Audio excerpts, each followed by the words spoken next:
Here's something nobody warned me about. For most of recorded human history, across nearly every language on Earth, there was no word for blue. The sky was right there, every single day, and people described it as bronze, as wine, as the color of nothing at all. I kept circling one question. If the sky was blue the whole time, why did it take us thousands of years to say so? It goes somewhere stranger than a missing word. It starts with a prime minister reading Homer too closely. In the 1850s, a British politician named William Gladstone counted every color word in the Iliad and the Odyssey. He found black nearly 200 times, white about 100, red fewer than 15, and then almost nothing else.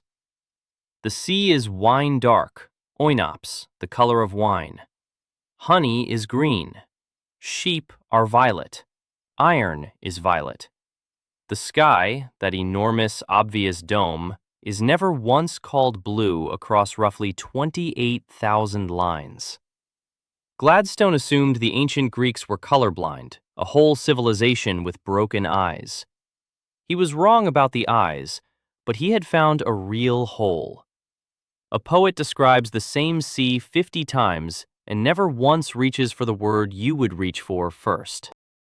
And the wine dark thing is worth sitting with because people have tried to rescue it for over a century and the rescues keep failing.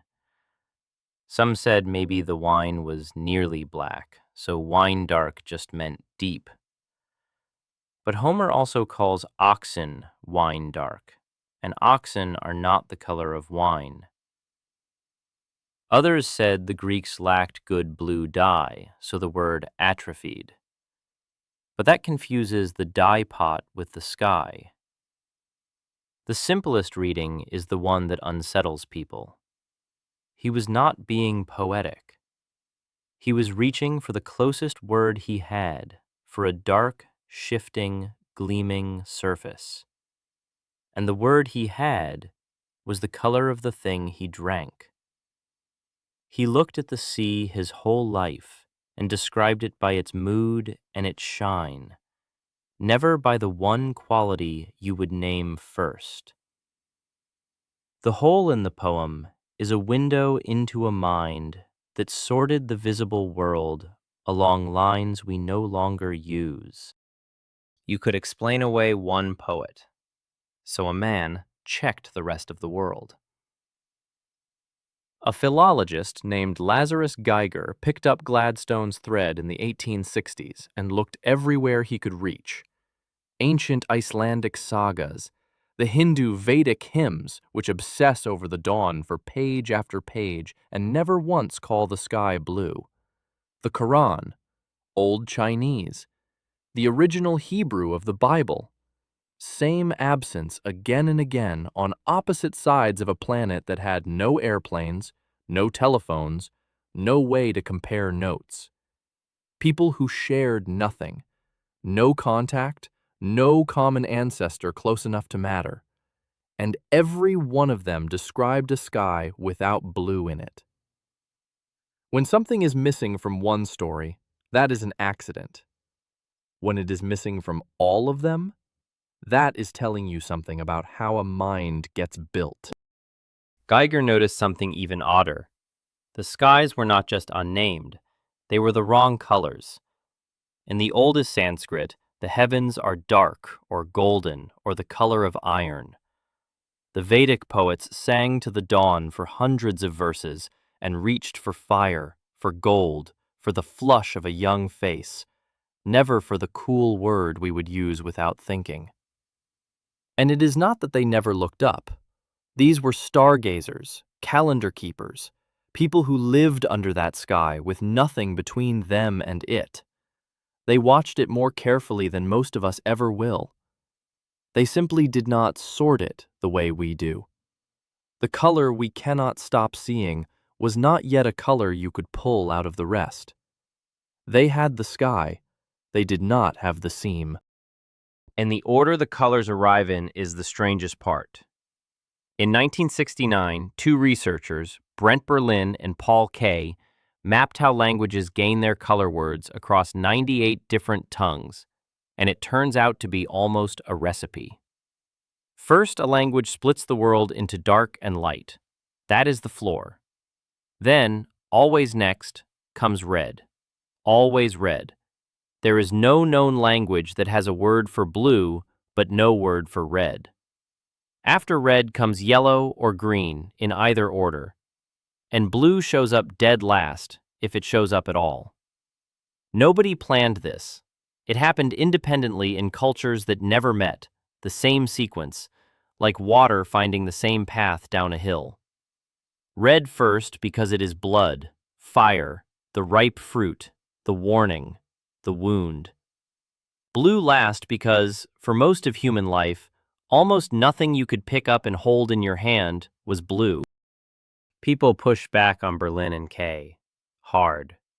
And the pushback is part of the truth. Critics said you cannot pour 98 languages through an English funnel, that the very idea of a basic color word is a Western habit mistaken for a law of nature. Some of that landed. The exact sequence got softened, exceptions turned up. But the one stubborn beam that survived every round is the part about blue. You can argue about whether green or yellow comes third.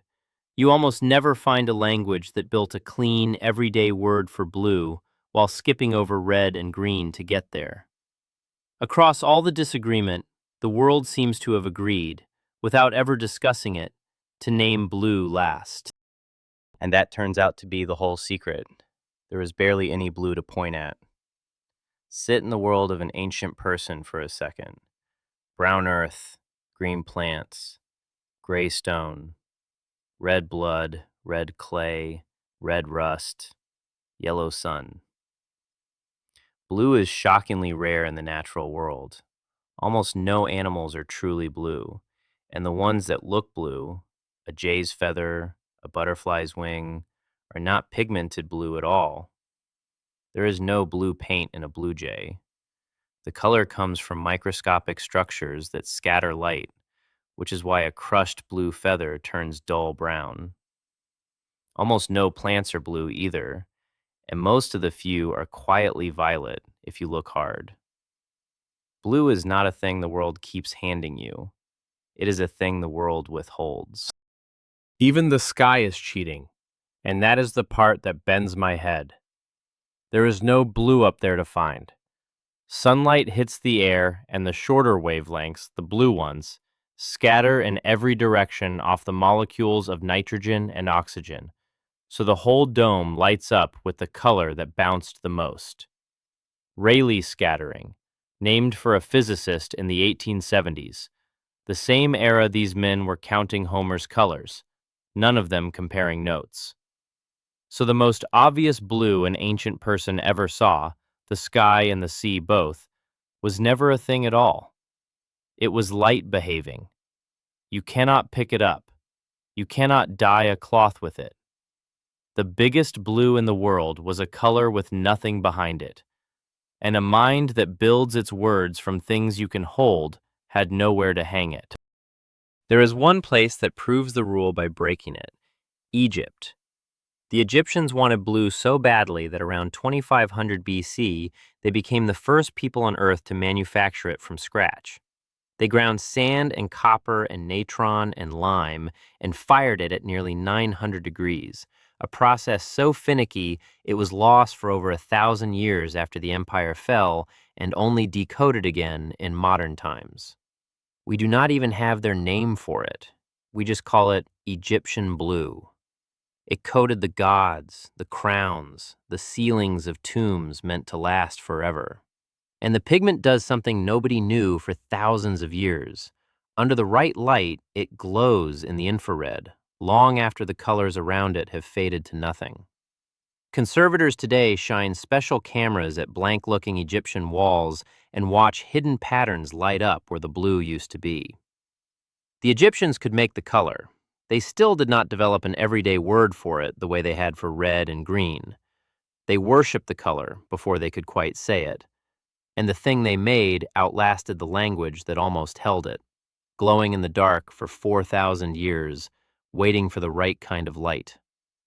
The color got there before the word, and it is still there now, long after both. But here is where it stops being about words and starts being about seeing. In 2006, a researcher named Jules Davidoff went to northern Namibia, to the Himba people, whose language has no separate word for blue and folds it in with green and dark colors. He showed them a ring of 11 squares. 10 were the same green, and one was a clear, obvious blue, the kind of difference you and I spot in half a second. Many of the Himba struggled to find it. Some could not pick it out at all. Then he ran the test backwards. He showed them a ring of greens where one was just barely a different shade, a difference most of us stare at and shrug. And the Himba found the odd one almost instantly, because their language has several distinct words for greens we lump together. The distinctions their language carved, their eyes could see fast. The one it lacked nearly disappeared. The words had quietly become a pair of glasses they could not take off. And before you decide that happens to other people, far away, it happens to children. Russian-speaking adults are faster than English speakers at telling light blue from dark blue, because Russian has two separate basic words, goluboy and sini. No single umbrella word for blue at all. To a Russian speaker, light blue and dark blue are as different as pink and red are to you. The boundary your language draws becomes a real edge in your perception, measurable in milliseconds. And infants, before they have any words, process color on the right side of the brain, the way you process raw light. Then they learn the words, and color processing shifts to the left side, the language side. Same baby, a year or two later, with words in the mouth, and the seeing has quietly walked across to the language side. Nobody told the baby to move it. The seeing did not get better or worse. It changed addresses. Somewhere in there is a version of you that saw color with no words attached, and you have no memory of it, because the thing that would remember it had not been built yet. You learned to speak, and a door closed behind you so softly you never heard it. Which means the question lands on your own eyes right now. If having a word made the Himba quicker to see a green, and lacking one made blue nearly vanish, then color is not only a thing light does to your eye, it is partly a thing your language does to your attention. The ancient Greeks were not blind. They had the same retinas, the same 3 kinds of cone, soaking up the same photons off the same sky. The light came in exactly the same. They just did not file it under a name, so it did not stand out. So in a way it slipped past them, present and unnoticed, like a sound you only hear once someone names it, and then can never unhear. You think you are looking at the world. You are partly looking at your vocabulary. And it is not only color. There is an Aboriginal community in Australia, the Cook Thaore, whose language has no words for left and right, only north, south, east, and west. So they say there is an ant on your southwest leg. They greet each other by asking which way you are heading. And the people who speak it keep a perfect compass running in their heads at all times, indoors, in caves, even after being spun in circles blindfolded, because the language gave them no choice but to always know. The linguist Lera Boroditsky tested them and found a 5-year-old could orient better than her own colleagues with doctorates. Their language asked a question every single sentence that ours never bothers to, and so they grew an instrument the rest of us simply do not have. And it reaches down into number itself. There is a people in the Amazon, the Puraha, whose language has no exact words for numbers above roughly 2. They have a word for small amount and a word for larger amount, and that is most of it. Not from any lack of cleverness. The words for precise higher numbers were simply never built because their way of life never needed to count that way. When researchers laid out a row of objects and asked them to match it, the Piraha did fine for one or two, and past that the quantities blurred and they could only approximate. The exactness was never in anyone's eyes. It lives in the words, in this strange, invented ladder of number that most of us climb so young we forget it was ever a ladder. The shape of what you can say is quietly shaping the shape of what you can notice. So I came back around to the sky and it looked different.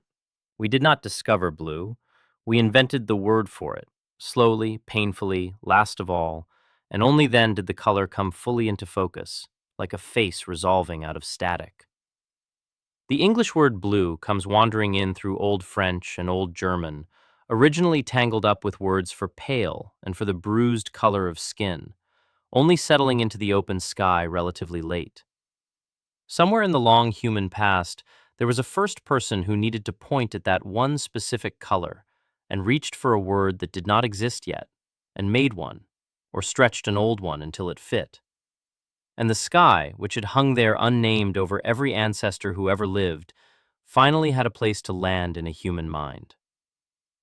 We tend to think the world hands us its colors, and we simply receive them.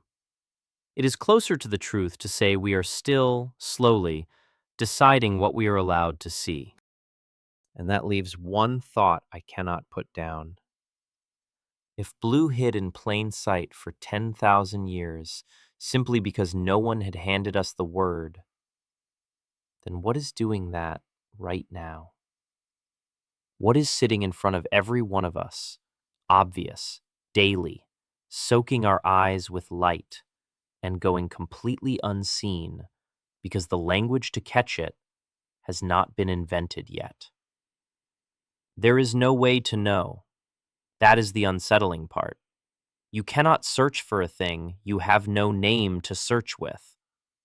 Some future person may look back at us the way we look at Homer, staring into a wine-dark sea, gentle and a little sad, thinking, it was right there. How did they not see it? And we would have the same answer the Greeks had.